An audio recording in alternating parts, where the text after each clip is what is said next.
Peace has been defined as the absence of war. Domestically, it's the absence of violence.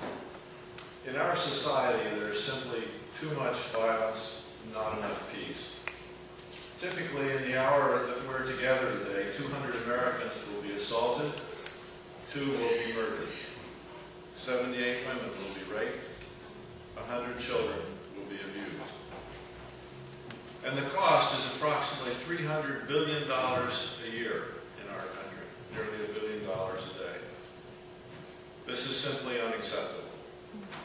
Is there anything that can be done? Well, the good news is that there's much that can be done. And today I'd like to talk about one seemingly small idea that seems to be working. It's called the PARM model for prevention and restoration, and it's been developed by Ari Cohen in the Pacific Northwest. Basically, this model recognizes and treats violence not as an illegal act and not as a moral failure, but as a disease. People catch the violence disease when they live in environments where violence is common, where for a variety of reasons their resistance is lowered, and where violence seems to be the only or the best course of action. For many, it quickly becomes habitual, and for many, it's a one-way path into jail and prison. Like the treatment of any other disease, the PAR model teaches patients how to avoid triggers and to treat symptoms with medications where necessary and behavior modification where possible.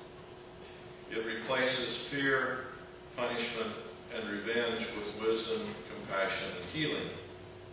In one of its most dramatic success stories, the PAR model was applied to one of America's worst prisons, the Calum Bay Correction Center in Washington State. This prison houses some of the most violent offenders in the Pacific Northwest.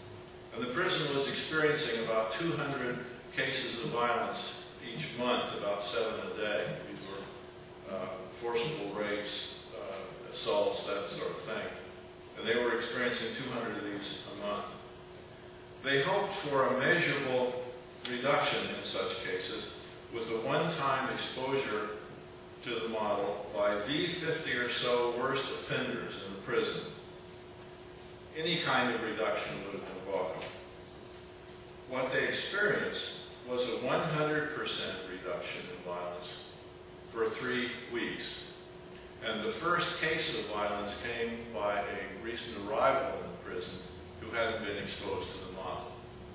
Now, this is only one case and one example, but it illustrates that something can be done to curb violence in our society.